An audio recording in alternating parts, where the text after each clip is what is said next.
gi nga lan mooy état man mën naa la jox ay exemples les vrais hommes d'état qu'on avait Abdou Diouf quelqu'un nous disait que Senghor avait un objectif bi mu ñëw ci réew mi il voulait créer consolider l'unité nationale parce que en vérité on venait juste d'accéder à l'indépendance est-ce qu'on avait une nation non. Est-ce qu'on avait une nation encore fragile. Qui était fragile. Fragile. Et j'ai l'habitude de c'est pourquoi dans ses poèmes, il parle de la femme, de la Khasonké, de Banda Fassi et tout. Et il y a des Sénégalais qui étaient au centre qui ne savaient pas ce que c'est un Khasonké. Ak yeneen. Senghor def loolu dem.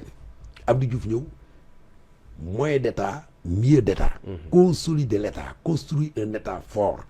Dem bàyyi fi Ablaye Wade. Ablaye Wade est venu la renaissance africaine. Mais ñi bi ñëwee lu ñu indil délation di wa def lii di wa sàcc lii c'est-à-dire que y a des gens yoo xam ne sax na ma yàlla baal war nuy wax sax ci premier ministre ak président de la république je ne veux pas citer leur nom ces gens à qui on permet d'être dans les symboles dans les infrastructures de l'état symbole yu état bi ñu fay toog di wax di def ay live moo dul yoon mais grand lan war a arrêter mais grand ab sëriñ mais grand où fa tey ba ab sëriñ di toog du ku nekk fay toog di wax mais grand où est-ce que tu mets Ousmane gis nga Ousmane waxuma ñii Ousmane Sonko seen patron ñaata ministre la am ak ñoom communication privée génn à une heure d'écoute ne clairement ministre tel woo na ma tu as mais non état PM laa la wax état PM Idriss Seck bi muy wax naan ñëw na fii ni ma ndekki non moom laa lay wax yooyu sax état PM yow xam nga ne yow quelqu'un doo ko def mais xoolal gis nga grand si aujourd'hui Ousmane Diagne a perdu son prestige d'antan le respect que les Sénégalais lui vouaient dans le temps à l'époque nee naa leen si xoolal si tey bu demee bay waxam presque nit ñi déglootuñ ko lan moo ko waral mais c'est une seule phrase d'Ousmane Sonko il m'a appelé pour me dire que un de tes militants voici la vidéo a fait ceci qu'est-ce que je dois faire waaw mais ba mu waxee loolu sur un magistrat de ce rang là mais de facto mais le gars là et on oublie sa fameuse phrase je suis un procureur de la République je ne suis pas un procureur du président de la mais moom laa lay wax phrase boobu nag xoolal mais xoolal non xam nga jour boobu non gis nga grand à part de ce jour xoolal xam nga ñu ngi wax ci kii bi sax ndaw on lui prête des propos xawma am na xawma amul su fekkee am na c'est-à-dire il faut ñoom aussi Sénégal dañ toll foo xam ne gis nga soo liggéeyee ba am 60 ans retraité vraiment 65 ans retraité vraiment waaw yàlla may leen nga am looy sóor quand même te ñoom nag lii ma du ma dugg sax quoi non vraiment un minimum non le pays a besoin d'eux mais bu ñu ñaawal seen woyu doom bu ñu yàq seen woyu doom ñi ne ñaaw lañ ko ba pare non bu ñu yàq et seen puis woyu des doom gens qui ont eu de grandes carrières non de grandes carrières mënatuñ dara non attends c'est-à-dire que loolu ba pare actuellement fii j'ai beaucoup aimé quelqu'un j'aurais pu Talla lu mu wax regardez l'idée que Talla Sylla a sur une maison benn kër moo am mooy kër gi ñu lay yóbbu soo gaañoo soo faatoo muy bàmmeel kon këru fii soxla bu ko mais yow nga am kër goo nekk am ay doom yàlla mën naa am ñu kii leen nga am leneen yaa ngi sutulu aujourd'hui les Sénégalais tirent le diable par là parfois il ne va même pas du diable sans la il ne va même pas et confondre la queue du diable avec les branches de l'arbre c'est vrai duñu xam fu ñu jàppandiku yow yàlla may la nga liggéey ba retraité nga am fi nag aw way suñu bind histoire au Sénégal dañuy bind sa tur man am ñu bind ko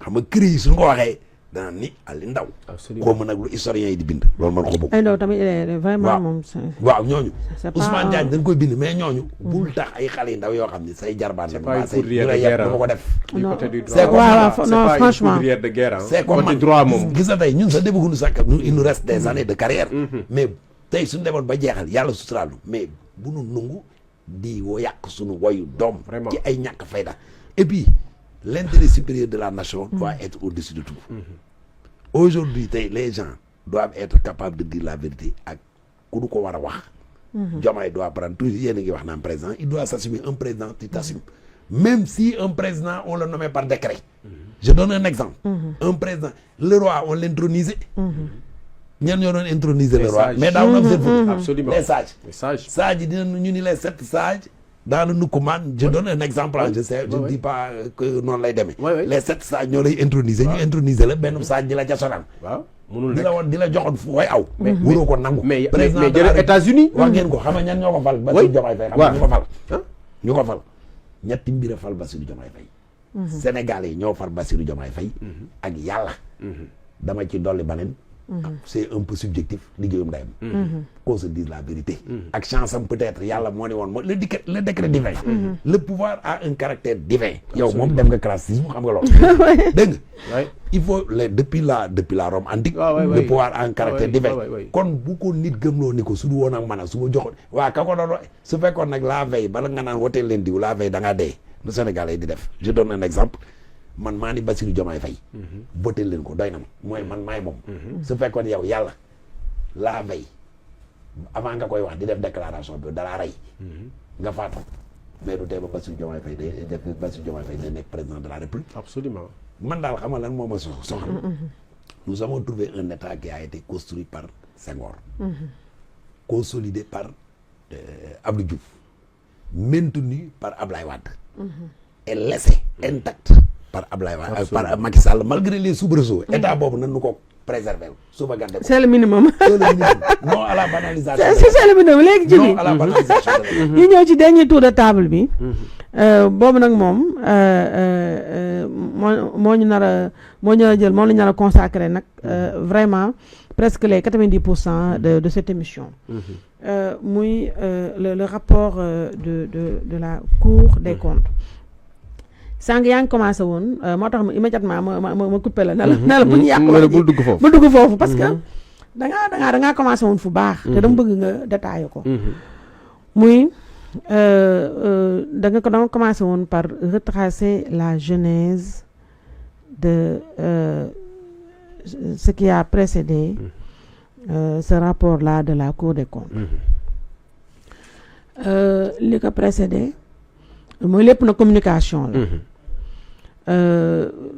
defe naa ñoom seen 100 jours yi wala seen côté 200 jours yi 3 mois daal defe naa ci lañ fi def mu sell mi génn daal di ne état en ruine 3 ou 4 mois genre yooyu daal. état en ruine dégg nga ñoom dañu espérer woon sa nekk ci premier étage dégg nga waaye ñi nekk ñu ngi woon ci 4e sous-sol daal di génn tuumaal ñu baree bari tuumaal Amadou Ba ñëm si yàlla Mamadou Moustapha Ba ancien ministre des finances. tuumaal ñoom Abdoulaye Daouda Diallo cité leen nommément tudd Macky Sall wax fa yu bari bari déclaration boobu immédiatement 2 jours après ci lañ commencé Sénégal économie di dégringoler. Nos partenaires financiers et stratégiques ñoom ñëpp daal di dawandoo daw en masse muy mbir moo xam ne ba tey ñu ngi koy dund te muy gën a metti loolu amee ñu bari jóg weddi ko ñuy xaar rapport Cour des comptes certification rapport Cour des comptes bailleurs yi sax ñoom itam loolu lañ doon xaar pour mën a continuer renouveler seen confiance état du Sénégal rapport boobu ñu koy xaar chaque jour ñu annoncé ko tey suba ëllëgoon ba Diomaye génn def loo xam ne de mémoire de sénégalais man de mosuma dégg président bu ko wax ndax damaa jàpp ne capitaine wala boog commandant buñ nekk ci situation yu mel nii wala ñu rek ñun ñii chef d'entreprise da nga nekk si ay tension de trésorerie yoo xam ne absolument doo taxaw di ko wax publiquement absolument di tiital d'abord say employés nga xam ne li ñu njëkk a xalaat li nga wax sànq Félix ne c'est sur la sacralité du salaire doo tiital say employés donc njaboot gi mais doo tiital tamit ñi nga xam ne dañ laa wóolu pour jàppale la ndax fii kenn du jàppale la comme ni wax la banque ne prête qu'aux riches moom Diomaye génn taxaw daay ne amatul ba pare lu gën a garaaw mooy aveu d'échec total ne amatul benn marge de manœuvre xam nga loolu kon mooy Sénégal ak yéen sénégalais yi fu waay xam na dem attachez vos ceintures sauf qui peut ku mën a jël gaal gi jëlal ku mën a naawal ku mën a naan ma laajoo xaruwul waaye Sénégal moom man mënatuma ci dara loolu rek am na ñoo xam ne ñu ko jàngatee comme démission ñu bëri jàppoon nañu ne démission weesuwul ba Diomaye jëlee réew mi dénk ko Sonko ak ba mu toogee li nga wax sànq ne sama fauteuil bi xool ko waaye keroog ba mu taxawee daal di ne avoué à la face du monde ne moom situation bi dépassé na ko foofu ñu bëri tiit man mii ak yéen ñi ñu seetaan nga xam ne yàgg nañoo seetaan réew ci biti nasaraan si xam ne ak ku nekk sa biir kër rek di nga toog xëy suba dépense te la leneen te la nga dëbb li jënd mais doo taxaw si mbedd bi du jooy da nga lijjanti solution tey ji ku daan joxe ndekki añ njogonal reer ba nga nee ma xam ne situation bi dëgër na soxla woo di fëgg dëkkandoo bi di yuuxu ak di ñaan ceeb toog nga ne nga dajale famille bi daal di ne lii kat moo fi ne nañu wàññi mais ñoom jéemuñu ut benn solution c'est-à-dire c'est alors que Ousmane moo fi génnoon livre solution ne 4000 cadres ñoo ko bind ñoom dañu woon clairement ne amuñu solution te ils passent tout leur temps di jël lépp di ko xëpp ci ndodd Macky Sall lépp lu ñu dal Macky Sall ñu mënuñu dara di dëggal ñi ne ils sont incompétents ñu dëggal ñi ne c'est des stagiaires di dëggal ñu wax ne ils vont davantage tirer le Sénégal vers le bas ñu xëy suba sans crier gare Cour des comptes génneel rapport am fekk boobu ba léegi réew mi yëpp ñu ngi naan ñëpp ngi toog di jonkan di naan ndax Cour des comptes sañ na weddi boppam ndax de 2012 à maintenant at bu jot Cour des comptes génneel rapport defe naa bu mujj bi 2023 la bu 2023 ba donc li fi Macky Sall nekk yëpp chaque année mu valider ay cours ay compte Macky Sall bàyyi ba tey mu génn bëgg a weddi boppam ñu bëri na sañuñu ko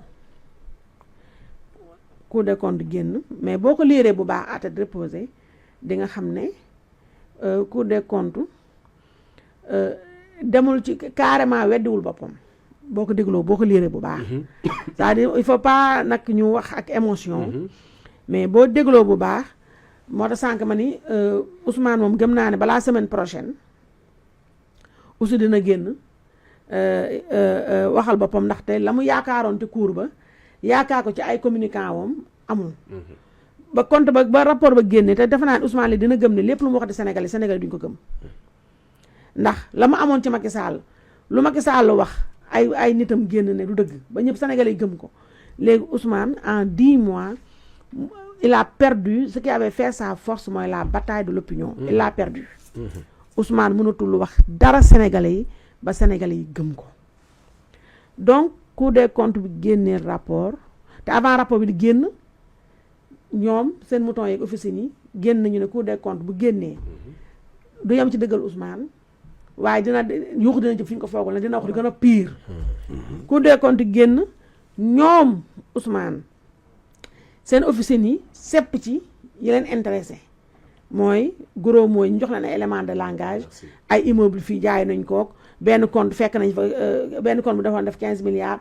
ñu fekk fa 1500 xaw ma 1300 xaw ma nangam ngandal ko fonkil ko pataawal ko alors que aujourd'hui ku jël temps rek ñuy félicité nag bu baax ku mel ne Pape Malick Ndour def na ci liggéey bu am solo di félicité waa tamit sama kër TFM ndax démb ba xam sabotage boobu mooñ daloon ñun samedi dernier ba ñu coupé waaw ñun en plein direct la ñu coupé booba ñi ngi àgg ci taux presque ay 2000 et quelques gars yi coupé ñu en plein vol en direct noonu la ñu def tamit TFM ci Pape Malick moom fa jaaree et puis TFM a rectifié vraiment magnifiquement le tir ndax ils l'ont invité hier tamit le même jour mu ñëwaat ci jàkkaarloo il a été plus précis sax la plus précis merci te loolu tamit taxawaay bu rafet la boo xam ne foog ñu rafetlu ko ci TFM ndaxte ñu ngi tëddee njaaxaanaay te comme ni ma wax aujourd'hui APR li muy rëy répp ñaar ñoo téye flambeau wala ñett Aïssata Sall Abdou Mbow ak Pape Malick Ndour te comme ni ma waxee ku déggul Pape Malick Ndour ñu bari pousse na leen ni sama genre gi ñu ndax man rapport damaa mer ba nga xam ne dama ko doon lire en diagonale mais ñun ñëpp ñu ngi koy décortiquer gis ne effectivement au moins mots yi nga xam ne ni Ousmane moo yooyu la utiliser cour bi utiliser wu ko cour bi waxul rapport bi auditeurs yi auditeur Cour des comptes waxuñu benn yoon ne maquillage des chiffres am na waxuñu aussi benn yoon ne falsification am na ñaari mots la ñu utiliser ñaari mètre mot écart ak irrégularité merci yooyu la ñu wax ak non traçabilité ak non traçabilité merci voilà te boo liiree ba ci biir wax nañ fa ne yii yëpp nag fexe nañu ba am nañ ñoom loo xam dal na seen xel ndax bu ñu amoon lu dal seen xel dinañu recommander ay poursuites judiciaires recommandé wuñu ko kon ministre de la justice bi lay Ousmane Diagne xëy na moo bëggoon a neexal mu sell mi annoncé ay poursuites yoo xamante ni donc il est allé au-delà du rapport de la cour nga xam ne dafa tàmbali def ay recommandations il n'en a pas fait bii loolu tam c'est important très important ba ca des mooy wax nañu tamit ne jusqu'à 2023 ba janvier 2024 compte Sénégal yi amoon na plus de 479 000 milliards et quelques ñii daal ne 173 000 milliards waaye lu mën a xew man guerre de chiffres bi bëgguma ci dugg ndax intéressé wu Sénégalais yi les techniciens yi mais ñun lu ñu intéressé mooy ñu def l'économie pour les nuls nga xam ne fa laa bokk ñun profanes yi mooy lu am bal am mooy ñii contrairement ak li ñu waxoon Sonko mi ne woon état en ruine l'état n'était pas en ruine ba ñu jël réew mi loolu tam c'est une vérité cardinale absolument qui est ressortie du rapport de la Cour des comptes absolument beneen bi nga xam ne ni tamit Ousmane dañoo ko war a leeralal mooy xaalis bi fan la jaar dégg naa Pa Malick Ndour di ko wax ne ko nañu wax 20 milliards yi ñu tëggee élection yi fan la jógee ak fu ñu dugg yëpp exactement c'est-à-dire à l'issue en tout cas ku lire rapport Cour des comptes ba pare da ngay xam ne ñoom da ngay xam ne Ousmane la mu bëggoon cour gi wax ko cour bi waxu ko di nga xam tamit ne il y a beaucoup de non-dits du côté de nguur gi bees gi waxuñu ñu fan la ñu fekk xaalis bi ñu fi fekk fan lañ ko dugal te xam nga loolu yaa ngi fàttaliku moom la ñu waxtaan ci loi de finances rectificative bi ak élèves yi wax nañ ko fii ne ba tey wax nañ ko fii leeraluñu voilà mbir mi fu mu dugg ak fu mu génn xaalis bii ñuy leb dégg naa am na ko ma wax ba ki gis naa ci réseaux sociaux yi ñu ni démb rek lebaat nañu ci marché UEMOA quelque chose comme 35 milliards wóoruma nag ci réseaux sociaux yi laa ko liiree pour mën a fay les fonctionnaires c'est-à-dire depuis qu'ils sont là tous les mois que Dieu fait ñu ngi leb pour fay fonctionnaires yi te en même temps ñu ngi ñu naan takk leen seen biir te ñoom takkuñu seen biir ndax yàgg nañ ko wax fii aussi seen train de vie tey la gën a yokku wàññiwuñu seen dara seen budget de fonctionnement dafa yokku bu assemblée ba yokku El Malick mais ma nga ne faax ràcc toog di recruter à tour de bras El Malick rek bés foog mu ñëw taxaw wax ñu exactement ñaata nit la recruter benn loolu ba tey ñun amuñu si benn dara lu leer El Malick rek assemblée te moom El Malick dafa naa ne fi mu ne nii war naa gas ba mu xóot dugalaat fa projet jënd ay oto pour ay député fi réew mu toll nii palais cabinet kii rek Ousmane Sonko Ousmane tamit foog ñu wax ñu exactement ñaata nit la nommé Diomaye kenn xamul ñaata chargé de mission te seen ministre rek DG kenn ku nekk am nga groupe nit chaque jour nga dégg ñun la benn ministre nommé na telle personne démb rek man ci laay doog découvrir ne maître Tine mii nga xam ne éternel candidat malheureux éternel candidat xam ne annonce lay def rek ne candidat présidentiel la te mës a déposé dara nekk de yow maître Tine mii fexe nañu ba nommé ko PCA Sogepa bi ñu bëri démb lañ ko découvrir man découvrir na ko man maître Tine yooyu nomination yi ci suuf c'est-à-dire il y a tellement de nomination ci suuf te yooyu gën a bëri te loolu yëpp nag ci état en ruine ci état boo xam ne dañoo piller xaalis bi état boo xam ne dañoo falsifier ay compte ñoom tous les jours que Dieu fait ils recrutent à tour de bras te seen recrutement yu bari waxuñu ko duñ ko siiwal da ngay xëy suba rek gis ñu félicité kenn DG yaa ngay recruter ministre yaa ngay recruter fii on a maintenant presque des milliers de PCA kenn xamul chiffre exact bi kenn xamu ko te ci dëkk boo xamante ni dañ laa dénk réew nga ñëw chaque jour yuuxu ba investisseurs yëpp daw bailleurs yëpp daw économie nekk à terre ngeen xëy rek di recruter bi ngeen recruter ñun nañ takk suñu biir mais seen biir mi gën a yaatu seen lex yaa ngi gën a duuf ku ci amoon biceps am nga biceps léegi ñi ngi war di takkaate ñu ngay war di dëkk ci kër yu bakkane ya di dawal ci 8-8 yi di yor ay àddinay garde corps démb rek gis naa kenn benn chef d'agence agence xaw ma bu doon jël service àddinay tiktokeur nekk fa donc loolu yëpp nag mu mel ne def ñoom Sénégal ba ñuy dund ak Sénégal bi am du benn kon léegi rapport Cour des comptes boobu jibi laa bëgg nga defaruñu yow économie bi quintessence bi ak tamit démb avant-hier on a eu droit à la sortie donc du gouvernement une sortie vraiment calamiteuse parce que Diba la Ousmane bëggoon waxu ko Diba moom defe naa ne bu démissionné wul woon tamit defe naa bëggoon yàgg na bëgg démissionné ñu téye ko mais bii moom daa bëgg dafa war a dëggal boppam démissionné bien que nag waxu fa ay ndax sañu faa wax maquillage ak falsification ndax rapport yi fi jaar yëpp loxo ma nga jax absolument moo nekkoon directeur de la programmation budgétaire keneen ka Abdourahmane Sarr bi yoon pour une fois il a été un peu kii ndax moom tamit bu waxee dugal rakkam xaw ma magam Oulimata Sarr yoroon na fi budget xaw ma budget xaw ma économie plan keneen ka nga xam ne moom c'était vraiment la catastrophe de ce gouvernement là mooy Al Amin Lo moomu nga xam ne fii la taxaw ose naan yëgu woon li xew ak nangam donc communication bu catastrophique boobu la ko fay mooy communication bu pertinente bu APR def riposté te bu APR tam foofu tam bëgg naa nga ñëw wala boobu suñu xaar deuxième dernier tour de table mooy maintenant li ñuy xaar le mutisme jibi loolu mooy dernier tour de table ma bind ko bala ma kaa fàtte le mutisme de l'opposition le mutisme de l'opposition et puis c'est celui de ñoom Amadou Ba ak ñoom seen bii jibi bu ko laal mooy dernier tour de table mais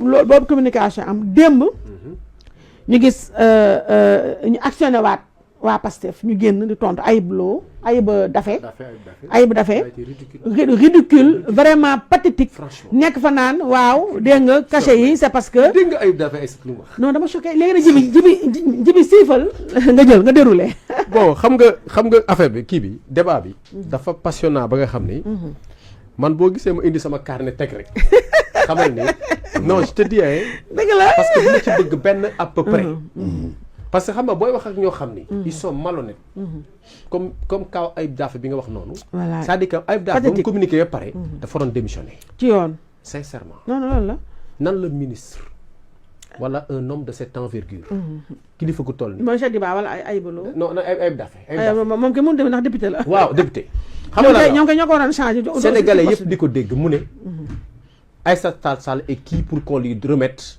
un rapport signé avec le sceau de la Cour des comptes et elle n'a pas à recevoir le rapport signé wala dama lay laaj moom day dugal waa gouvernement maa la ko wax parce que le rapport il est unique le rapport il est authentique le rapport il émane du même service kenn amul droit modifier ko kenn amul droit laal ko kenn amul droit warul am ajout warul am suppression yow boo reconnaître que ni Aïssata Tall Sall war nañ ko mën a jox rapport mais rapport boobu du am cachet kon ça veut dire qu'il y a suppression parce que gouvernement bi li Diomaye jot moom le peuple sénégalais war a jot et tous les sénégalais devraient mu ne clairement le rapport bi nga xam ni moo am cachet yooyu mi ngi ci loxoy Diomaye ak Sonko ak ñoom ñi nga xam dañ ko war a jot mais Aïssata Tall Sall elle ne peut pas nous demander un rapport avec un cachet parce qu'on ne lui donnera pas un rapport avec un cachet mais vous vous rendez compte c'est grave mais vous vous rendez compte lui-même il ne sait pas qu'il est en train d'enfoncer et de fortifier ceux qui pensaient que ce rapport-là est un faux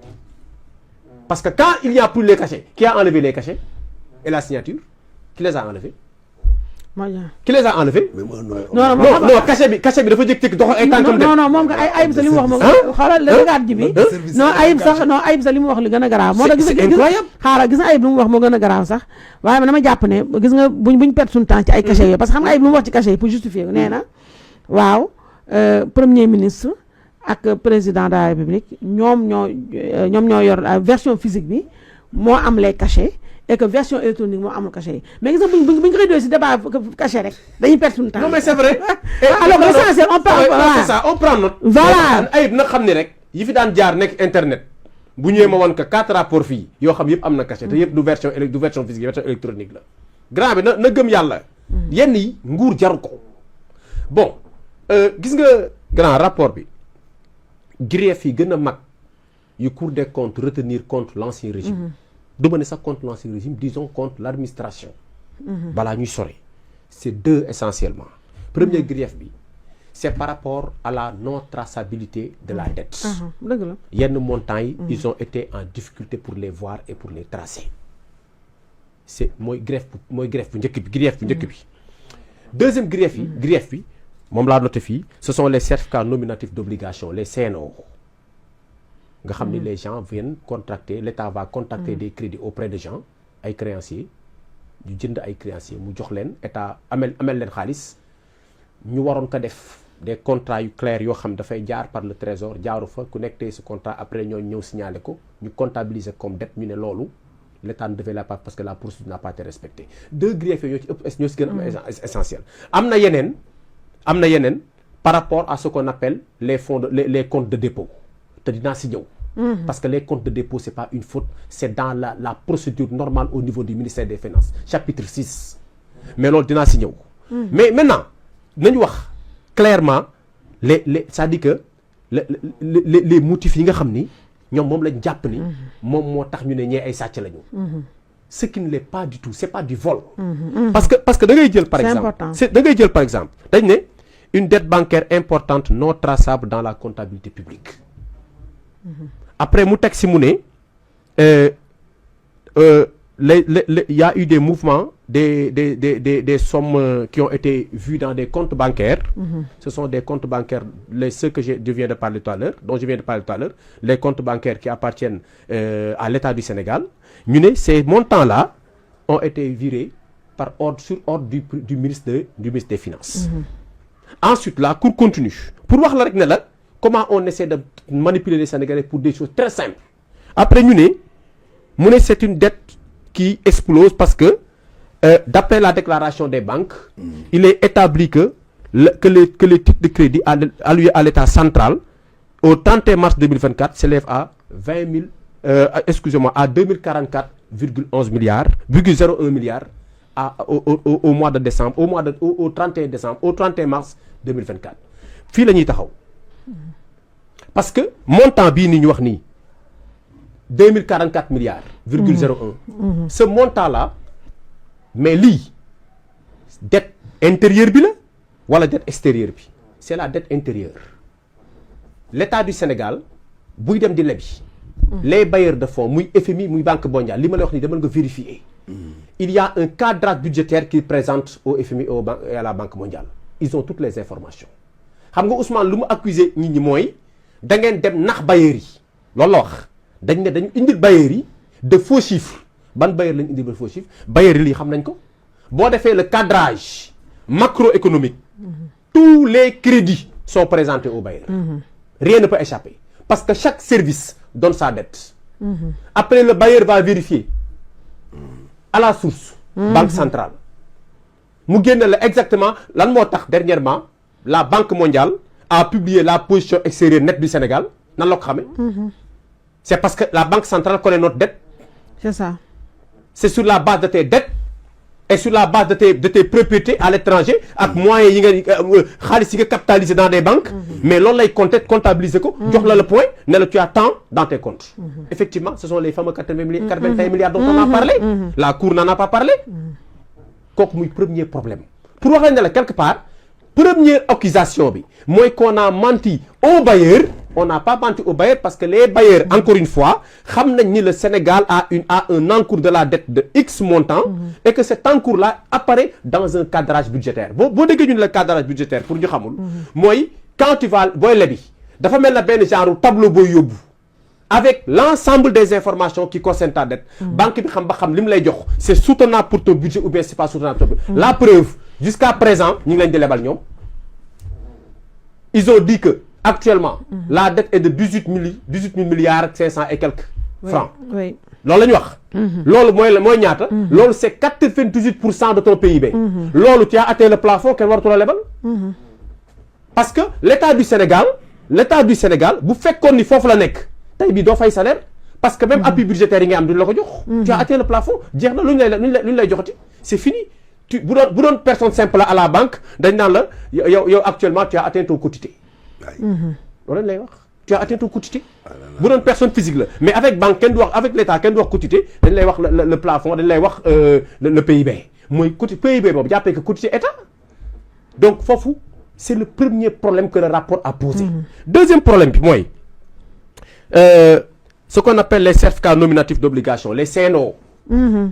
ba ñu comptabiliser on s'est rendu compte que il y a 190 milliards soit un total de 2234 milliards et cetera yoo xam ni d'ailleurs dañ ko war a opposer à ces gens-là yi nga xam dañ leen ameel parce que le rapport encore une fois n'est pas encore contradictoire jusqu'à présent ceux qui sont interpellés parce que ñii c'est des privés ceux qui bénéficient des certificats nominatifs d'obligation yi c'est des privés li lebal état defal leen këyit ñu téye yaa may dégg est-ce que état defal leen këyit ñu téye xamagoo ba xam état am na ñu mu remboursé xamoo ba xam am na ñu amagul ñu mu remboursé da nga jël la situation générale sur ces années-là loolu dafa laaj un rapport contradictoire pour nga xam le montant exact léegi si biir CNO yaay dañ ne la l'AUDIT a permis de mettre à nu foofu nag la important wi dañ ne en fait dans l'administration il y a une loi parce que boobu dañ ne xam nga da ngay dégg fan yëpp ñuy wax les comptes de dépôt ñu ne c'est illégal. oui loolu la ñu wax. xam nga fan lañ basé wu. sur un décret. le décret est là mi ngi nii man j'ai essayé de retrouver le décret sur internet. dañ ne suivant le décret 2020-978 portant règlement général de la comptabilité publique. En vertu desquels les opérations bancaires d'encaissement et d'encaissement et de décaissement sont exécutées exclusivement par les comptables publics. léegi problème bi mooy État du Sénégal des fois. Par rapport à certaines urgences l'État dafa am procédure bu ñu créer ce qu'on appelle le chapitre 6 xam nga bu ñuy fay au niveau du ministère des finances dafa am chapitre 1 mooy la dette c'est-à-dire que balaa sareet di jàll la dette passe pour wax la bailleurs yi seen force de frappe balaa sa salaire di dugg grand dañuy njëkk fay prêt yi yow nga soogaa fay yow professeur bëgg xaalis bi xam li ma la grand boo paree ci loolu quand la dette passe après chapitre 2 c'est les salaires le personnel. Chapitre 3, tu as comment dire, le fonctionnement. Essence, yeeg dotation yeeg affaire yooyu. Après nga dem 4 ñëw 5 après ñëw 6 Amadou Ba moo créé 6 mooy les comptes de dépôt. Compte de dépôt lan la c'est-à-dire que quand la procédure est une procédure d'urgence état bi par exemple dama lay jox benn exemple bu ndaw tabaski jot na des na une semaine. lan moo tax Sénégal tabaski yi di neex fan yi tabaski bi naqadi et Macky Sall da doon def bu tabaski jegee da daan dem jëli ay bor yi ma la wax nii avec les CNO fay les entreprises ce qu'on appelle la dette intérieure bu leen fayee gars yi jël fay personnel fay charge yi mën a jënd xar mën a am leen depuis un certain temps seetlu woo tabaski bi passe gars yi pour ñu rey xar sa problème la parce que Diomaye et Sonko ont refusé de payer la dette intérieure ils n'ont pas voulu passer par les CNO li ma la wax nii képp ku nekk finance xam nga ko demal nga laaj chef d'entreprise bu la neex ba xam tabaski bi on a payé la dette intérieure. L'État se servait de ces mécanismes-là pour pouvoir régler certaines urgences. ñu ne c'est illégal c'est pas illégal c'est dans la procédure de décaissement bu la neexee nga jaar par le compte du trésor bu xam nga la moo ci am solo foofu la moo ci am solo. boo defee décaissement bi da ngay am facture la facture. doit être présenté aux comptables ce qu'on appelle les comptables publics. boo leen joxee facture bi ñooñu après ils vont rattraper la procédure en le mettant dans la loi des finances rectificatives ñu wan ne ñoom def nañ ko les 5 milliards là dañ ko décosté voté guñu loi bi ils l'ont fait Les 5 milliards qu'ils ont accordés à leurs jeunes là, dañ ko récupérer, la loi de finances rectificative n'est pas encore entrée en vigueur. Loolu am na fi matul 2 mois. Ban compte lañ defoon xaalis bi? L'argent n'était pas au trésor. Je suis désolé. Xaalis bu nekkoon trésor booy du ñu xuloo ci internet bi. loolu dëgg la. fan lañ ban compte la nekkoon la xaalis bi nekkoon. Ousmane Sonko dencoon këram. Il faut pas qu'on joue avec les Sénégalais. ba beneen aspect bi gis nga grand dañu ñëw ñu wax ci affaire montant wu dette bi. Le montant précis s'élève à 18 558 milliards 91 francs près. Loolu mooy montant bi officiel. Boo toppee seen logique tu te rends compte que actuellement le Sénégal dans le cadre de ses emprunts amatul benn dëkk boo xam ni mun na dem tey ñu lebal ka fa daanaka 1 franc parce que tey dama lay wax tu es à 99,67% de ton PIB. yaa may dégg. si seen logique ñoom. Ensuite au niveau de la CEDEAO les critères de convergence t'arrêtent à 70%. waroo ko passé. waroo ko dépassé. yaa may dégg boo ko dépassé tu es dans le rouge ñoom nee nañ ils sont dans le rouge ce qui est faux xamal tax Macky Sall a augmenté les salaires en 2021 en période de Covid juste post-Covid daanaka il a augmenté les salaires 2021-2022 avec une situation macroéconomique mais en extrême tension. Au ministère des Finances des gens sont débrouillés à augmenter les salaires xam nga lu tax parce que dette bi structure bi ni dette bi bindoo mënu la tere fay say salaire parce que yenn yi seen durée ak temps bi nga ko war a fay du la mënu la xoj ba nga am tension doo fay salaire. Il faut être bête. C'est pas le montant qui compte, c'est l'exécution de la dette qui compte. Comment on l'exécute? Les échéances. Les échéances. C'est ça qui a été bien négocié. Maintenant ñoom bu ñu génnewee seen rapport mais rapport grand boo génnewee da ngay toog am courage expliquer aux Sénégalais ba ci dugal benn politique parce que li ma lay wax nii duñ ko dindi xoolal mais comment tu peux aller dire aux Sénégalais qu'il y a eu des comptes de dépôt waaj dafa def xaalis pour lekk ko ce qui n'est pas vrai. Les comptes de dépôt mën nga fa dugal xaalis mais bu fay dugg xaalis buy dugg day am procédure grand buy génn day am procédure. dëgg la nee naa la mënoo fa génne 1 franc tamul facture et la facture passe par le comptable. Oui. Est-ce que vous comprenez? Et boo ko décaissé mu am facture parce que xam nga suñu administration. ba léegi amaguñu une administration boo xam daf ko informatiser lépp looy def c'est informatique. Jusqu'à présent on te fait des factures papier dans notre administration. ak guñu si niveau boo xam ni lépp dañ ko numériser. ba tey facture par du papier dafa am. mais l'État bu amee ay engagement État bu amee ay xaalis yu mu war a fay. la dette intérieure am na benn moment boo xam dama lay jox benn exemple bu ndaw. Un ministre qui est chez lui un dimanche. Collaborateur boo ko wala ñëw ba këram. ne ko grand le fournisseur bu ñu doon jox les respirateurs fële à l'hôpital Abass Ndao nee na tey duñu ko jox parce que yoral nañ ko 50 millions mois bee passé nee na mois bi benn respirateur du fa dugg te fay ñu ko xaalisam. dañuy war nañ suba. léegi le ministre te tey dimanche le ministre il fait comment y a de l'argent qui ne boo xam ni ñoom ils l'ont mis dans ces comptes de dépôt là lundi à 8h bu fekkee ne da ngay xaar waa ñu jël xaalis bi yóbbu ko assemblée voté ko après ñu delloosi ko jaarale ko ci ministère yi indil ko loi defal ko décret soo koy fay dama ne la les malades là vont mourir. C'est ça qui a fait que pour régler ces questions urgentes là loolu moo taxoon ñu créer les comptes de dépôt. C'est pas des comptes privés. On a fait quoi au Sénégal, c'est des comptes privés. C'est pas vrai. Un compte privé ne pas avoir 150 milliards. Ban banque koy nangu ni lañ naxee woon nit ñi si 1000 milliards yi. dëgg la léegi. ni lañ naxee woon nit ñi si 1000 milliards yi. ba daanaka lañ ma ñëw ci Félix. 6 000 milliards ak yu kenn. moom laa la wax. Voilà. C'est-à-dire que mais grand, tu fais ça tout de suite. ñoom ils sont en contradiction. Comment la Cour des comptes peut poursuivre quelqu'un comme Farba Ngom pour dire 2 milliards, 3 milliards ak ñoom Abdoulaye Sylla ak ay yeneen hommes d'affaires yi parce que on a signalé que dans leur compte il y a 10 milliards et cetera boo xam leerul nit mën a jël 125 milliards du trésor def ko compte tam sa kenn signalé wu ko nan la mën a nekkee. C'est bizarre. Oui, il faut que les gens quand même réfléchissent un peu. léegi Félix. Félix rapport Cour des comptes bi. man de rapport bi entre nous Aïssa. mais Djibi tu as bien. Merci beaucoup. Ouais, c'est On est super. ensemble. Ouais, c'est super. Ouais. Voilà, il a vraiment très bien expliqué. je voulais même partir voir Louis Thion.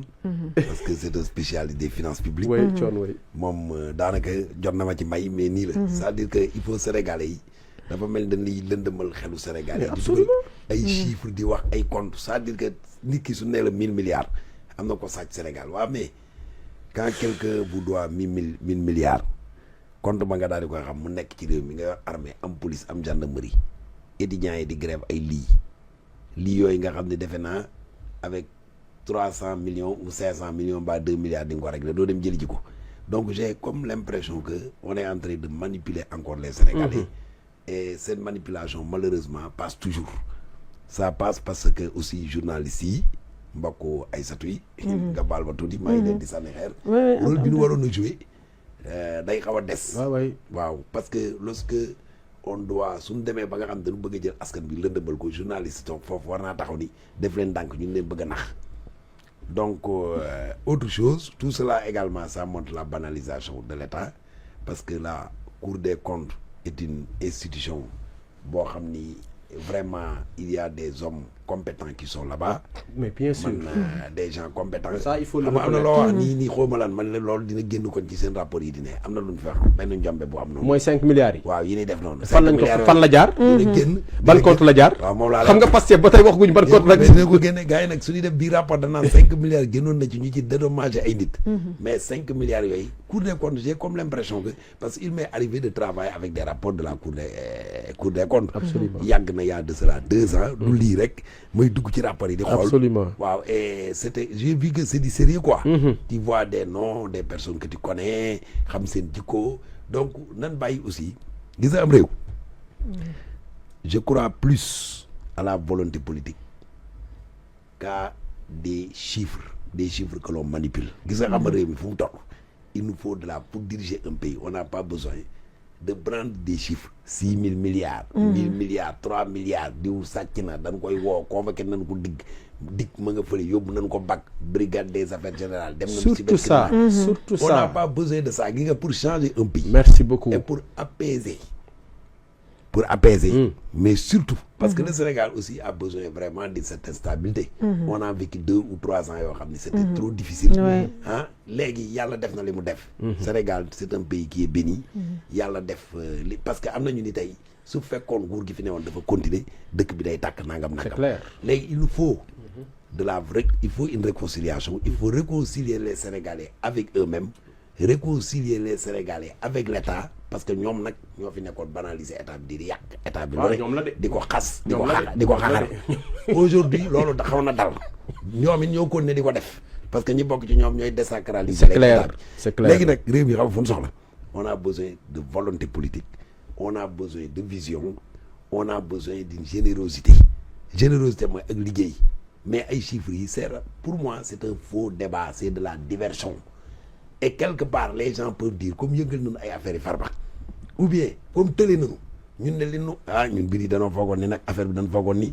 3 kilos la yenu nan ko mën na juróom-ñaari saako ceeb comme léegi tënanu nan ñëw wax ni fekkunu dara ci réew mi Abdoulaye Wade yaa xayti bi mu fi ñëw fekku fi dara non il l'a dit il a même reconnu Macky Sall même fekku fi dara c'est-à-dire que un état su la ko joxee c'est-à-dire que kër gis nga mi ngi mel ni tey nga ne taaw kër xam nga su baay bi génnee àdduna taaw bi mooy doon dëgg la yàlla def taaw bi xaw a kii baay bi dafa feebar ñu jël xaalis yi waroon a yor kër gi yëpp daal di koy dépenser ko ci dëjale la des ñu dëjale ko kër gi dëj bi passé amul dara yow mi taaw bi nga jël ngi lengay yaa xayti yaay dem liggéey ji pour dëkk kër gi lekk les Sénégalais aujourd'hui ont besoin d'action concrète mais ils n'ont pas besoin de délation fini la délation parce que délation bi xam nga fan lay kii te aussi il faut qu'il fasse attention moi j'ai eu à discuter avec quelqu'un xam nga lu mu wax gis nga seen yi ñuy def nii ay règlement de compte yi ñuy def nii bëgg koo def bëgg instrumentaliser ay moi je ne crois pas aux juridictions d'exception les cours là des tribunaux d'exception baaxul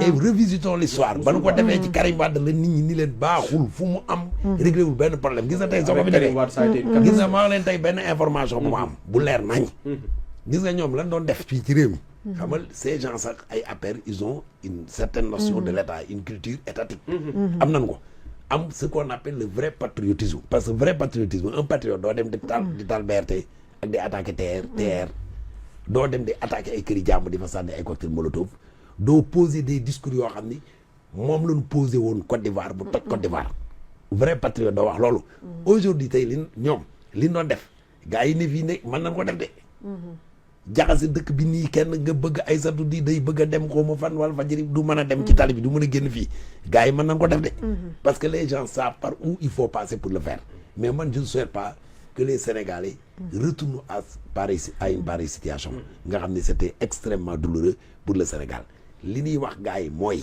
man je ne crois pas aux chiffres gis nga rapport bi entre nous am na yu ma ci fort di lire moi je suis pas un spécial des finances publiques mais je suis prof de français su ma lire livre métier sax dama koy lire comprendre absolument xam nga rapport bi je préfère tey mën naa ci jàng lire ma dem lire une si longue lettre que muy lire rapport bi maa ngi ci fartaat nag di la déglu jàngal nga ma ci am na ñu ma ci échanger mën naa dem faneen bu ci échange mais le Sénégal n'a pas besoin qu'on manipule des chiffres ak di wax ak yooyu ay rapport bon c'est une institution qui est là et qui fait même des recommandations et puis nan wax débat bi j'ai beaucoup aimé le jeune Ndour là l'ancien ministre mais c'est un gosse qui est très pertinent très brillant sur les commentaires malheureusement le régime qui a quitté n'avait pas mis en valeur ces gens-là léegi kenn comprendre woon malheureusement xam naa booy yi dañ doon fa parce que am na mais commentaire yi muy am rek booy bi malheureusement les gens l'invitent Aïssatou Diop Fall su ko invité woon léegi da ngay gis commentaire yi gars yi naan mais Aïssatou bàyyi ko mu wax les ko bàyyi ko mu wax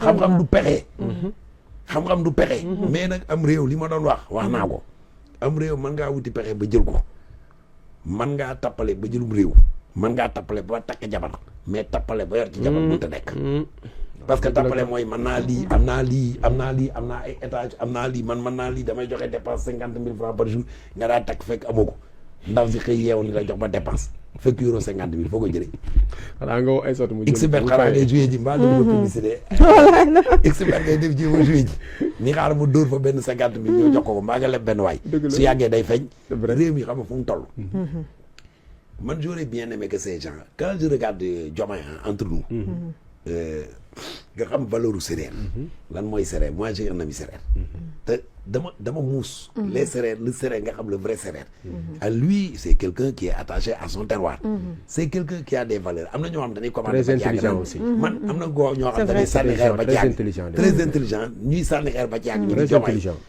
Sonko aussi parlons un peu de lui bon les gens croient il y a eu beaucoup d'écart il a une volonté kenn néewul dafa bañ Sénégal loolu mënoo ko wax Aïssatou Diop Fall bi mënoo wax ne dafa bañ Sénégal yow mënoo wax da nga bañ Sénégal xam nga tey fu ñu toll il leur faut cette sérénité ce flegme tout à fait cette ouverture gis nga tey il paraît que fa la ñu jëmi ji ñoom te suñu fa jëmi jiwul gi nga Sénégal du réew mu ndaw de États-Unis mën na ëpp Sénégal même États-Unis mën na bañ a ëpp Sénégal ci baatin te am réew baatin la gis nga nan ubbeeku ñi nu mën a liggéeyal il semblerait que am na ko mas a dem gisee Ablaye Wade kii Abdou Diouf boobu dëkk bi dafa jax du ma wax turam parce que personnalité la fi dafa dem gis ko Abdou Diouf di ko lan nga bëgg ma defal la mu ne ko dara xam nga lu ma bëgg nga defal ma benn affaire laa bëgg mu ne ko mu ne ko seetal Sénégalais yu baax yi ñu ngi ci hôpitaux yi ñu ngi ci usines yi ñu ngi ci université ñu nga ca école yi ñu nga ca faneen nga xëcc leen nga woo leen nga liggéey Sénégal sinon li ma gis nekkul jàmm parti bii du fi Senghor bàyyil dina daanu mais ñoom tey foofu lañ toll dëgg la ah comme ni nga ko waxee xam nga sooy jiitee ay mais diw mooma de c'est une honte que de dire que Sénégalais bii duñ ko fal la dame là Awa Ly je ne sais la sociologue là qui a beaucoup de compétences qui les a défendus lorsqu'on a attaqué même Diomaye ñuy génne ay photos ces gosses-là également il faut qu'on les extirpe du corps politique d'accord il faut qu'on les censure ñoom nag ñoo leen mën a censurer xam nga lu leen di censurer booy bu leen yëpp ñun dañ Ablaye Wade dégg naa mas naa wax nit ñi ko ba mu bëggee dugg ci gouvernement Abdou Diouf am ko daan ko non c'est une trahison duñu ko def on va trahir nos idéaux xam Ablaye Wade ni ko mu ni ko am ni ko mën na koy politique jot na tey mag Sonko ak Diomaye di ñun dañuy politique régler leen bu fi laay vati dinañ actionner cybercriminalité bu fekk la fa te su la fa fekkee suñu téléphone sax duñ ko yëkkati di jël sa bopp ça il faut de l'autorité foofu lañ toll il faut de l'autorité en tout cas dernier tour fa lañ toll quand même merci Félix alors dernier tour de table je reviens à toi il nous reste moins de 20 minutes tey moom dama bu ñu terminer vraiment à l'heure 19h pour bañ a empiéter ci programme bi heure sénégalaise heure sénégalaise yoo xam nga tam naa heure sénégalaise alors mooy tey ji Djiby opposition bi yaa ngi koy fàttali sànq lancé nañu encore un autre front FDR on aura l'occasion inchallah la semaine prochaine de lii dama koy évoquer nii rek vite fait ñu écho ko waaw mais semaine prochaine moom inchallah dañ ci taxaw bu baax a baax parce que tout simplement créé nañu donc FDR ak ay figures yoo xam ne pour man ay figures préhistoriques yooyu ñu créé en tout cas seen FDR on ne partage pas le même avis ndax pour yow c'est une bonne chose oui c'est une bonne chose qui est que l'opposition se réveille mais dama jàpp ne du figure yooyu la ñuy xaar ndaxte quand il y a un rajeunissement non foofu on est du même avis voilà quand il y a un rajeunissement voilà de l'électorat et donc de la population te boo xoolee voilà boo xoolee opposition voilà boo xoolee tey ñi nekk ci à la tête de l'État ce sont des jeunes quand on vient nous mettre vraiment un front boo xam ne composé de vieux débris nañ ma baal wax dëgg yàlla ay pas yoo xam ne ko ci gën a ndaw 68 ans nga am wax dëgg yàlla te alors que ñi ñu yor ñi jiite réew mi tey boo totaliser seen âge ñoom ñaar ñëmbatuñu 68 ans xam nga loolu c'est quand même une grosse farce donc mais dinañ am occasion revenir si donc opposition bi tey moi lan laa mënul comprendre Djiby mooy rapport bu toy nii nga xam ne un truc scandaleux rapport bi génn ñu coow li ci am côté boo xam ne mën nañ jàpp ne dafa décrédibiliser tout à fait la Cour des comptes ce qui est inédit absolument mais mu am mbiccoog mbàlloo boo xam ne dafa gën a suuxal réew mi ndax bu dee Ousmane Sonko ba mu ne état en ruine un état faussaire falsificateur ci la bàyyi yëpp daw tey ba Cour des comptes génnee def benn affaire benn nii wii nii non defe naa ce n'est pas ce qui va restaurer la confiance des bailleurs et autres partenaires financiers bu Sénégal opposition ne pat mutisme total te bii quand même FDR rek raté na occasion de mon point de vue pour une bonne entrée en matière ndax lii pataaral bi ñu def silence bi c'est extrêmement grave normalement tey depuis bërki démb opposition dañoo waroon wàcc ci tali bi songu conférence de presse songu télé yi songu rajo yi dégg nga communiquer joxe ñoom itam seen lecture ci lii fi xew waaye dafa am ñaar ñoo xam ne seen mutisme dafa incompréhensible muy Abdoulaye Daouda Diallo ak surtout Amadou Ba Abdoulaye Daouda Diallo dégg naa ci conférence de presse ñoom Pape Malick Ndour di wax ne ñoom ndax rapport bi dafa am aussi beneen problème mooy ñu bëri nañ jàpp ne dafa violer le principe de non contradiction absolument donc Pape Malick Ndour ci conférence de presse bi nee na ñoom woo nañu Abdoulaye Daouda Diallo laaj ko est-ce que ndaxte cour bi rapport bi dafa wax ne am nañu ko ñu saisir waxul tur léegi nag ñoom Pape Malick nee nañ ñoom moom Moustapha Ba nekkatu fi ki ñu nekkal ba tey muy Abdoulaye Daouda Diallo bañ ko laajee dafa ne il n'a pas été saisi donc il a découvert ce rapport là en même temps que tout le monde et loolu ce qui est quand même quelque chose d'assez bizarre loo xam ne lu jar a leeral la beneen bi nag mooy Amadou Ba mi nga xam ne Ousmane Sonko ñëpp xam nañ ne bu dee ci homme politique yi am na ku mu gën a yàpp ku mu gën a ñeme Amadou Ba la yàq na ko fi lu ne jiñ na ko fi sàcc ouvertement te Amadou musul tontu dem ba coow li di rëy ñu ngi gis mu ngi yónnee ay photo mi ngi doon dem di ziyaare ji màggalu Daaru Muxti ca Touba donc mutisme boobu Djiby ak silence bi nga xam ne opposition def na ko Abdoulaye Daouda Diallo defe naa nonobstant li Pape Malick Ndour wax Abdoulaye Daouda Diallo dafa war a génn moom itamit bu dul sax affaire politique wala dara bu setal daram wax commentaire ñu lii rapport bi wax te moom mu am ci wàll. Amadou Ba tam ñu on lui impose la même chose Djibi. Aïssatou, votre question est très pertinente. Je dois l'avouer parce que dafa am deux dimensions. Dafa am une dimension politique, am une dimension éminemment, c'est-à-dire technique. La dimension politique mooy lan mooy ñii après dinaa ñëw si dimension technique bi de la question. La dimension politique mooy yow da ngay opposé wu. Yow on t'attend sur les questions de l'heure. C'est-à-dire que même bu rapport génn woon dara génnul ah. yow benn Sénégalais rek war na mën a ñëw sa kër wax la benn problème ci réew mi rek nga génn waxal ko. Parce que tout simplement demain tu espères avoir son vote. Sénégalais yi ku leen représenté wu duñ la votel.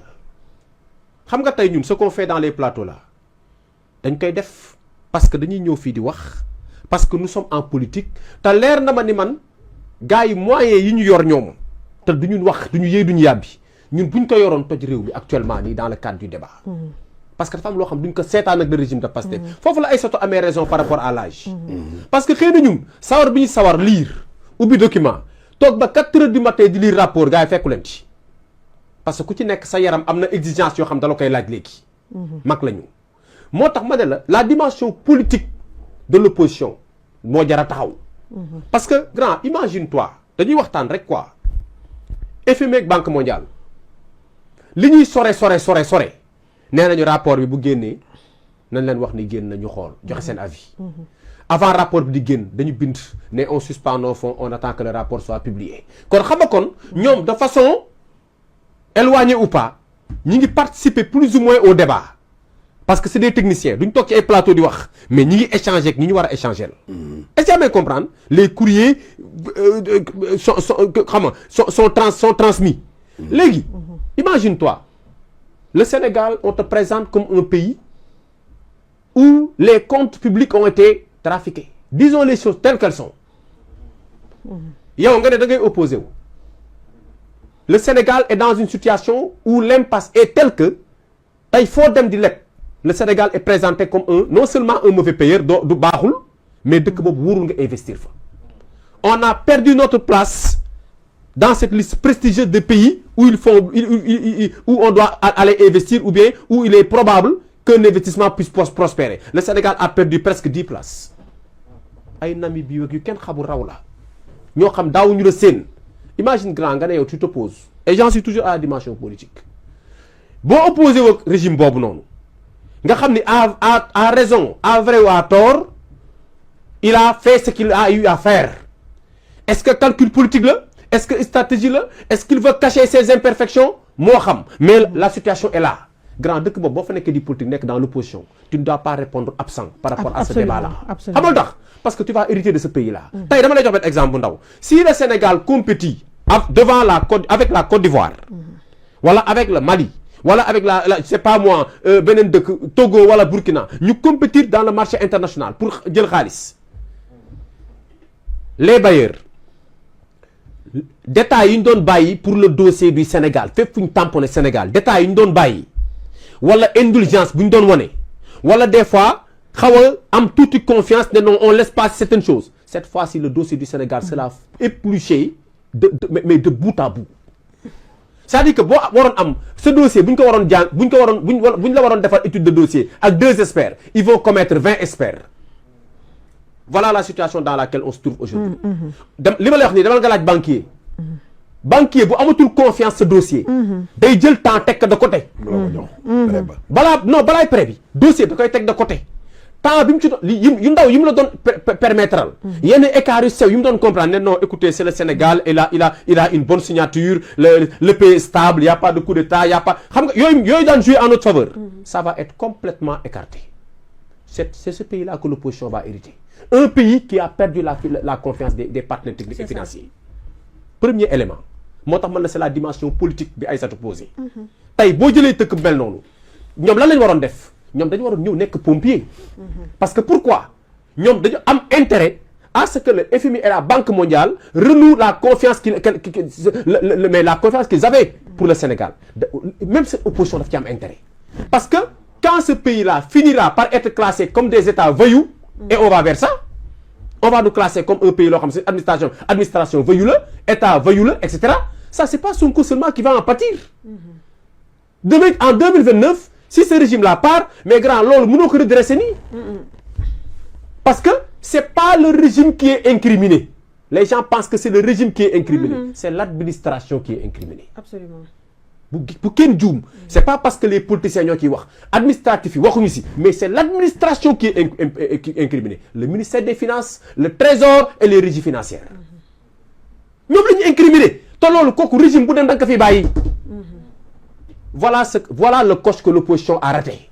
C'est pourquoi nous, quel war le monde dire ci plateau yi. Mais attends, non. ils ne sont pas en train d'étudier. Non, grand. Mais il y a certains, on ne peut pas les dédouaner. Mais xaar ma wax la grand. Grand dama lay wax grand. Après kii daaneel. C'est grand communication dafa am timing. Gis nga ñun ñi rek nga xam ni ay parti yu ndaw lañu créé di amuñu woon droit nopp ci dossier bi. Dëgg la. Waxatuma laak nag grand des pontes de ce pays. Des gens yi nga xam ni ils ont été aux affaires fa laa ñëwee ci Amadou Ba. Son silence est inadmissible. Oui. Abdoulaye Daouda Diallo, son silence est inadmissible.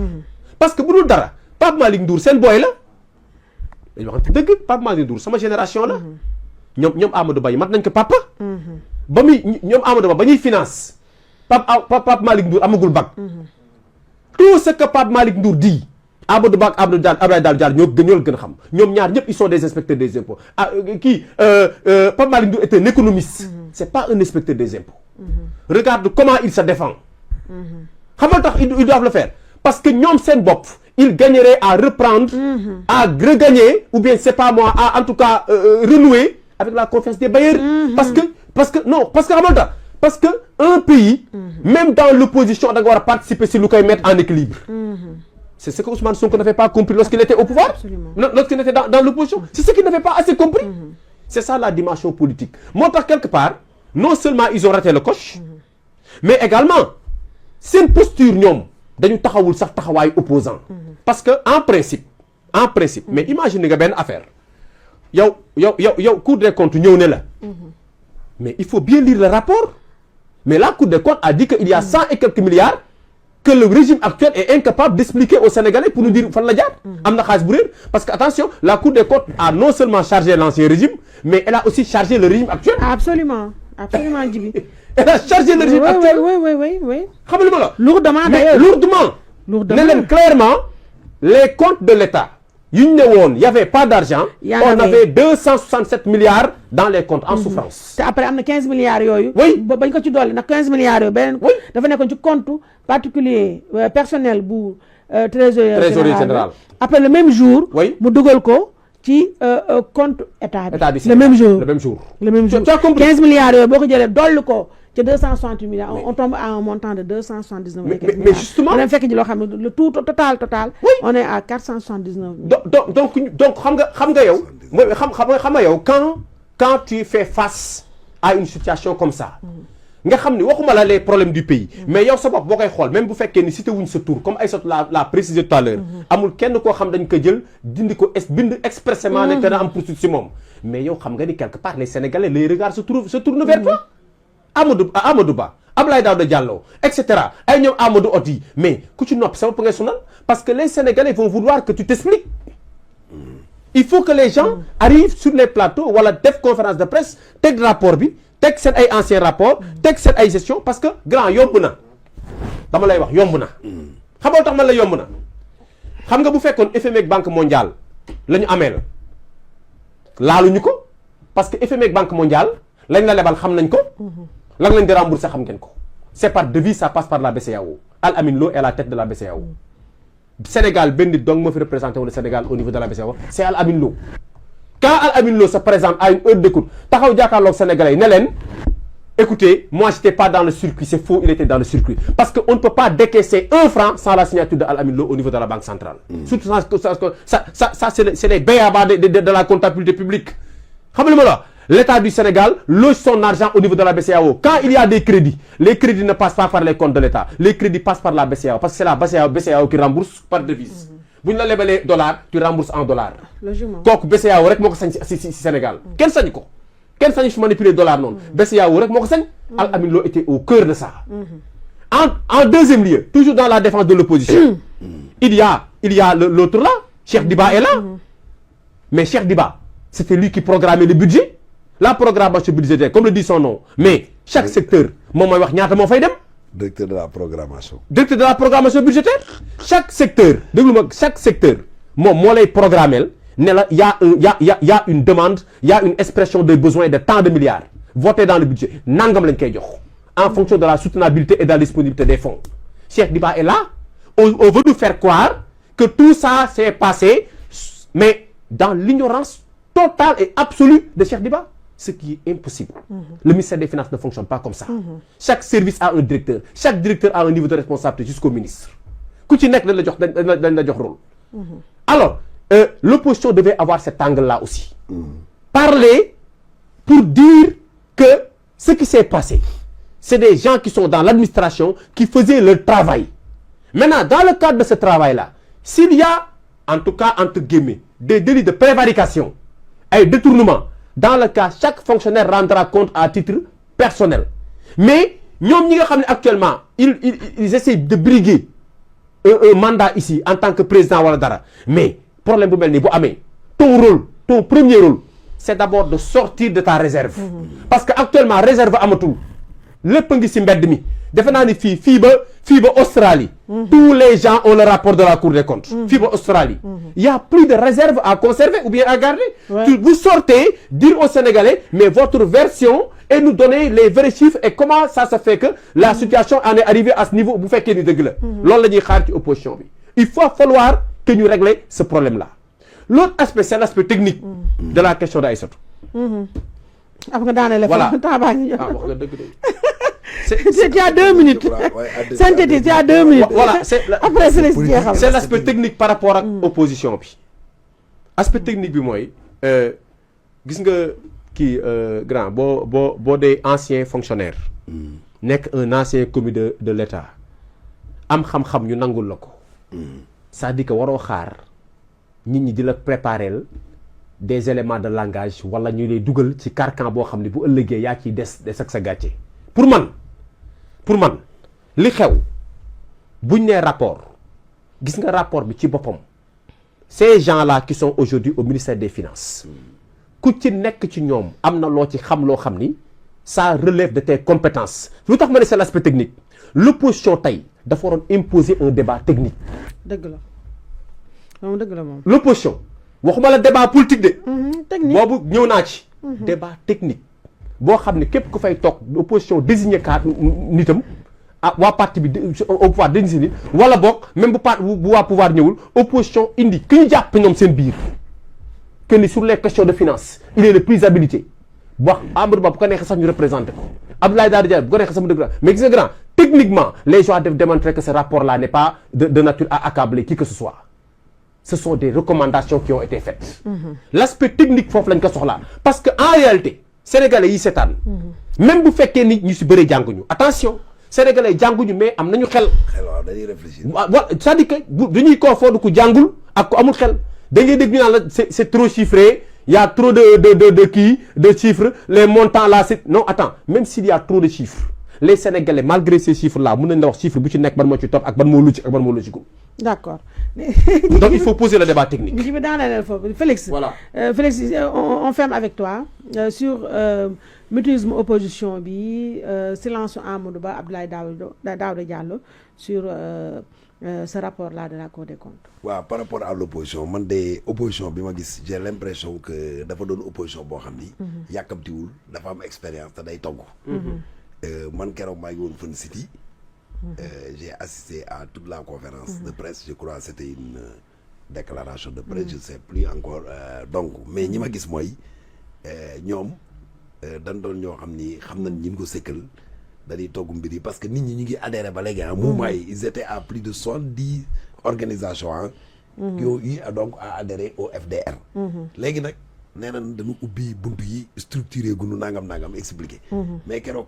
am na ku ma toogal di waxtaan ak moom. kilifa la sax ma toog ak moom ñuy waxtaan ma ne ko moom sax dafa mel ni lu jël écart quoi parce que présidium bi nekku fa. mais je lui ai dit gis nga lii pour mu sotti. nañ jiital ay xale yi. man leen man sax je me considère comme étant vieux. nañ jiital ay xale aujourd'hui il faut insuffler du sang neuf au mouvement. parce que am na nit ñoo y a des têtes c'est-à-dire que aussi les Sénégalais n'aiment pas voir des gens qui se sont fossilisés sur le terrain politique bu yàgg fii. et puis il dégage une certaine image boo xam ni c'est un peu c'est pas du tout positif quoi. quelque part Sénégalais moo bëgg lu bees. non nañ jël non man damay rafetal man moom damay rafetal xam nga diplomate laa man moom diplomate laa léegi nañ jël ay boy yu bees yi Pape Malick Ndour y a pas Mat c'est comment il s'appelle c'est Pape Malick le jeune Ndour là mais am na ñeneen ñu nekk ci moom dans la paire. soo demee y a pas que dans Thierno Alassane Sall il a des jeunes il a des docteurs des cadres. keneen am na ay cadres ñoom suñu ñëwee ñu jël booy yu jiite leen foofu lañ toll. et aujourd'hui je crois bien que au niveau même des collectivités locales jot na léegi parce que Sénégal dafa mel ni. rabu xale moo nekk Sénégal di falaat. en tout cas bu bëgg xale yi. comprendre nga. dëgg la de xale yi sax léegi maa ngi leen gis ñu takk ay soxla. wallaay yàlla moo def loolu. kon nañ jiital xale yi loolu laa gis. par rapport nag ak ñoom. silence boobu quelque part Sénégal politique bi. pour nga gisaane ko day compliqué. y en a qui disent que Amadou Ba sànq il est parti à 2 reprises je crois que c'est des du kii daal nit ñi xam na ko. ay day approché wu gars yi nag ñoo ko soxla xam naa peut-être. appréciation boobu mais waroon nañ ko dégg mais aussi comme kilifa la du kilifa aussi tamit mon ami lu jóg rek ginaar gi mobilette bi fiir na ginaar gi rek nga def déclaration de police déedéet kilifa dafa am ne peut-être que ñoom ñu ngi préparer une réponse. je sais que également ils doivent agir. ils doivent réagir agir. ils doivent se prononcer. parce que tout simplement ne serait-ce que au nom de la science. xam nga ñun littérature gi tey soo ci laal lu wër te laal pour la bàyyi. dëgg la ñoom vraiment c'est des travailleurs c'est des agents de la régie des finances. et puis ils ont un parcours dans ce département et cetera. qui est en rapport avec ce rapport de la Cour des comptes.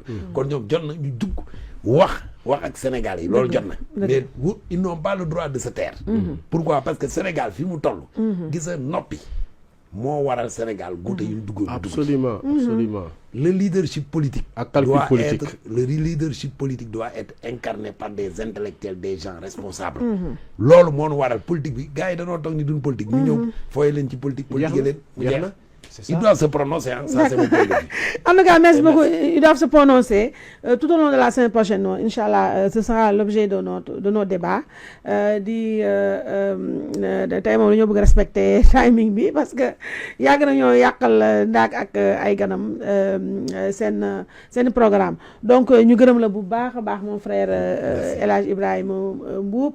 ñu gën ko xam ci turu Félix di la gërëm di la sant bu baax a baax mon frère toi on se retrouve mercredi vendredi et samedi inchallah on te souhaite un excellent week-end di la ko souhaiter Félix di ko souhaiter ñi toog di ñu seetaan ñëpp partout dans le monde te ñi nekk nag sunu communauté bi nekk ci YouTube ñu jël nuyoo bi yëpp teg ko ci loxo 365 TV ba leen fàtte na continuer leen di seetaan di abonner di liker di maye ay cœur pour gën a renforcer seen chaîne de télé préférée muy la chaîne du peuple di gërëm bu baax Lamine ak équipe bu mu àndaloon yëpp ci technique bi di leen souhaiter encore une fois un excellent week-end on se retrouve inchallah toujours dans Ngonalu Rewmi lundi avec d'autres chroniqueurs merci beaucoup et à lundi inchallah au revoir merci